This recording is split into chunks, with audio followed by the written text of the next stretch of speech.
ஆஸ்திரேலியாவும் பங்களாதேஷும் எம்ஜிஆரும் நம்பியாரும் அடிச்சுக்கிட்ட மாதிரி அடிச்சுக்கிட்டு இருக்கிறாங்க. ஏன் அப்படி சொல்றேன் தானே கேக்குறீங்க? ஒரு அடி நீ அடிச்சா திருப்பி இன்னொரு அடி நான் அடிப்பேன், மறுபடியும் நீ அடிச்சனா திருப்பி நான் ரிவெஞ்ச் கொடுப்பேன். இதே மாதிரி தான் ரெண்டு பேருமே நடந்து கொண்டு இருக்கிற போட்டியில மோதிக்கிட்டு இருக்கிறாங்க. ஃபர்ஸ்ட் இன்னிங்ஸ்ல பங்களாதேஷ் 64 ரன்னுக்கு ஆல் அவுட் ஆனாங்க. திருப்பி சாதாரணமா விடல, 165 ரன்னுக்கு 8 விக்கெட்டை இழக்க செஞ்சிருக்காங்க. ஆனா இதுல ஸ்டார்க்கு மட்டும் தனி ரகங்க.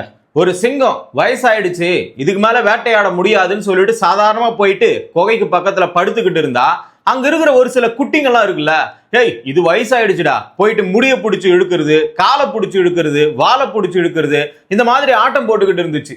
உடனே அந்த சிங்கம் எழுந்து ஒரே ஒரு உருமல் தான், உருமுன உடனே மொத்த குட்டியும் பதுங்கி போயிடுச்சு. 64 ரன்னுக்கு ஆல் அவுட் ஆகுறதுக்கு காரணமே இந்த ஆளு மட்டும்தான். அதே மாதிரி பங்களாதேஷ் ஆளுங்களும் சும்மா கிடையாதுங்க. 35 வயசால 40 வயசால எக்ஸ்பீரியன்ஸ்ல ஒருத்தனை நம்மள அடிக்கிறானா, 15 வயசுல இருக்கிற பையன் திருப்பி அடிதான் செய்வான். அந்த மாதிரி தான் இந்த இடத்துல 8 விக்கெட் எடுத்திருக்காங்க. இன்னைக்கு ஒரே நாள் தான் முடிஞ்சிருக்கு. 3 செஷன்ல 2 மேட்சோட 10 விக்கெட் காலி. ஆஸ்திரேலியாவுக்கு மட்டும் 2 விக்கெட் பேலன்ஸ் இருக்குது. ஆஸ்திரேலியாவுக்கும் இங்கிலாந்துக்கும் டெஸ்ட் மேட்ச் 2 நாள்ல முடிஞ்சு போச்சுன்னா டெஸ்ட் அழிஞ்சு போச்சுன்னு சொல்லலாம். இந்த இடத்துல ஆஸ்திரேலியா கம்பீரமான டீம், பங்களாதேஷ் கொஞ்சம் வீக்கான டீம் தான். வீக்கான டீம் மீன் வளர்ந்து வர டீம். அப்படி இருக்கும் பொழுது இந்த இடத்துல மேட்ச் 2 நாள்ல முடியுதுன்னா ஆஸ்திரேலியாக்காரன் 2 செஷன்ல இவங்களை ஆல் அவுட் பண்ணிருக்கான்னு அர்த்தம். ஆனா இந்த இடத்துல என்ன தெரியுமா நடந்திருக்கு? திருப்பி ரிவெஞ்ச் கொடுத்துருக்காங்க. இந்த இடத்துல 2 நாள் முடிஞ்சாலும் பிரச்சனையே கிடையாது, போட்டிக்கு போட்டி நாடி இருக்கிறாங்க. பங்களாதேஷ் வளர்ந்துகிட்டு இருக்கிறாங்க. ஃபர்ஸ்ட் டெஸ்ட் போட்டியில பங்களாதேஷ் ஆஸ்திரேலியாவில் வச்சு ஆஸ்திரேலியாவை வீழ்த்தி இருக்கிறாங்க. அப்படி இருக்கும் பொழுது செகண்ட் டெஸ்ட் போட்டி மேல மிகப்பெரிய எதிர்பார்ப்பு.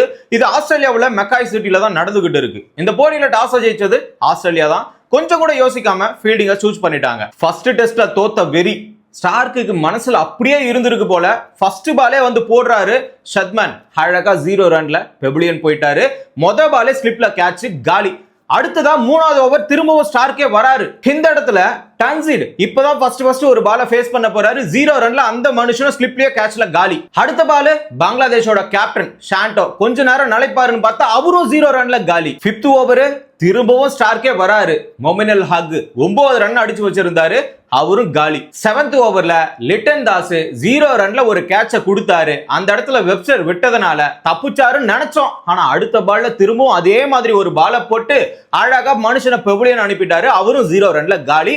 மொத்தமா 6.4 ஓவர்ல 12 ரன்னுக்கு 5 விக்கெட் போயிருக்குது பங்களாதேஷோட. இது அந்த 5 விக்கெட்டையுமே ஒத்தால ஸ்டார்க்கு மட்டுமே எடுத்திருக்கிறாரு. ஆக மொத்தம் ஸ்டார் பெர்ஃபார்மன்ஸை ஃபர்ஸ்ட் செஷன்ல இவர் மட்டுமே கொடுத்திருக்கிறாரு. இப்ப மேட்சை பார்த்திருக்கிற எல்லாருக்குமே எக்ஸ்பெக்டேஷன் என்ன தெரியுமா? பங்களாதேஷ் 50 தாண்டுமா இல்ல 50க்குள்ளார ஆல் அவுட் ஆயிடுவாங்களா? இதை மட்டும் தான் எதிர்பார்த்து உட்கார்ந்துகிட்டு இருக்கிறாங்க. இப்ப ஸ்டார்க்கே 5 விக்கெட் எடுத்துட்டாரு ஒரு செஷனுக்குள்ளார. இன்னும் ஒரு செஷன் முடியல, அந்த இடத்துல கொஞ்சமா தான் முடிஞ்சிருக்கு. கமின்ஸ் தன்னுடைய கடமைக்கு எக்ஸ்பீரியன்ஸா விளையாடக்கூடிய, அதாவது எக்ஸ்பீரியன்ஸ் கையில் இருக்கு, நாம கொஞ்ச நேரம் தாக்கு பிடிக்கலாம், நம்மளுடைய டீமையே காப்பாத்தலான்ற ஒரு சூழ்நிலை யார்கிட்ட தெரியுமா இருந்தது? முஷ்பிகர் கிட்ட தான் இருந்தது. ஆனா அவரால் தாக்கு பிடிக்க முடியல. கமின்ஸ் போட்ட பால் பக்குவமா ஆடி காப்பாத்தி இருக்கலாம் தன்னுடைய விக்கெட்டை. ஆனா தாறுமாறா விக்கெட் தெரிச்சுக்கிட்டு போகுது. அந்த அளவுக்கு போல்டு 5 ரன்ல காலி. ஃபர்ஸ்ட் செஷன் முடியுது. பங்களாதேஷ் 35 ரன் அடிக்கிறாங்க, ஆஸ்திரேலியா 6 விக்கெட்டை எடுக்கிறாங்க. இதுல ஸ்டார்க்கு மட்டும் 5 விக்கெட் எடுத்திருக்கிறாரு. களத்துல மெஹதி ஹசன் முகமது 2 பேரும் சேர்ந்து ஒரு ஆட்டத்தை ஆடி கொடுத்தாங்கன்னா பங்களாதேஷ் இதுல இருந்து தப்பிக்கும். 100 ரன்னுக்கு மேல அடிக்கலாம். ஆனா உள்ள கான்பிடன்ஸ் என்னன்னா, போன மேட்ச்ல 100 அடிச்சிருக்காங்க. சோ அதே மாதிரி இந்த மேட்ச்ல யாராவது ஒருத்தர் அடிச்சா கூட மேட்சோடைய சூழ்நிலையே மாறி போகும். ஆனா இந்த இடத்துல கமின்ஸ் தான் அந்த ஃபர்ஸ்ட் செஷன்ல 6வது விக்கெட்டை எடுத்து ஸ்டாப் பண்ணாரு. நானே கண்டினியூ பண்றேன்னு சொல்லிட்டு இந்த இடத்துல மெஹதி ஹசனை 11 ரன்ல காலி பண்ணிருக்காரு. அதே மாதிரி ஃபர்ஸ்ட் டெஸ்ட்ல ஹேசல்வுட் மட்டுமே அதிகமா விக்கெட் எடுத்தாருன்ற ஒரு பேரோட இருந்தாரு. ஆனா தலைவன் இந்த போட்டியில 7 விக்கெட் விழுந்திருக்கு, இன்னும் அவரோட பேரே அடிபடல அப்படின்னு நினைக்கிறதுக்குள்ளார தலைவன் உள்ள புகுந்து ஹசன் முகமது 10 ரன் அடிச்சு வச்சிருந்தாரு, அவருடைய விக்கெட்டை எடுத்தாரு.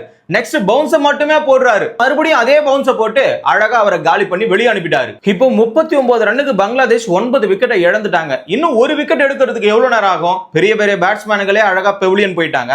இப்ப லாஸ்ட்ல பவுலர் மட்டும் தான் ஆடிக்கிட்டு இருப்பாங்க. இவங்க எவ்வளவு நேரம் தாக்கு பிடிக்க போறாங்கன்னு சொல்லிட்டு தான் மறுபடியும் ஹேசல்வுட், கமின்ஸ், ஸ்டார்க்கே போட்டுக்கிட்டு இருந்தாங்க. ஆனா அவங்களால விக்கெட்டை எடுக்க முடியல.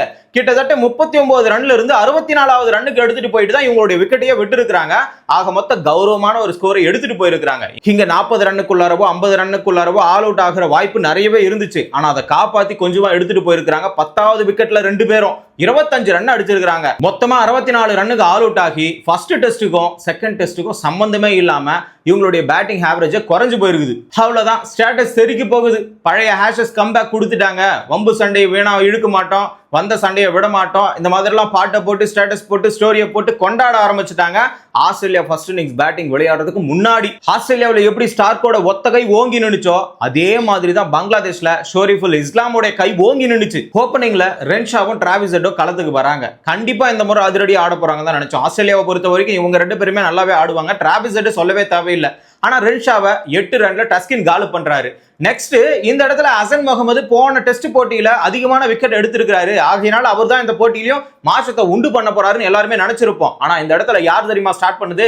ஷோரிஃபுல் இஸ்லாம் தான் ஸ்டார்ட் பண்ணிருக்காரு. 22 ரன்ல டிராவிஸ் ஹெட் போல்டு, அதுவும் இன்சைட் எட்ஜ்ல போல்டு. லபுஷன் 2 பால் விட்டு அதே ஷோரிஃபுல் இஸ்லாம் போல்டு எடுத்திருக்காரு. செகண்ட் செஷன் முடிவுல ஆஸ்திரேலியா 50 ரன் அடிச்சுட்டு 3 விக்கெட் இழந்துட்டாங்க. கடைசியா போட்ட ஒரே ஓவர்ல 2 விக்கெட் காலி. இப்ப தேர்ட் செஷன்ல எக்ஸ்பெக்டேஷன் அதிகமாயிடுச்சு.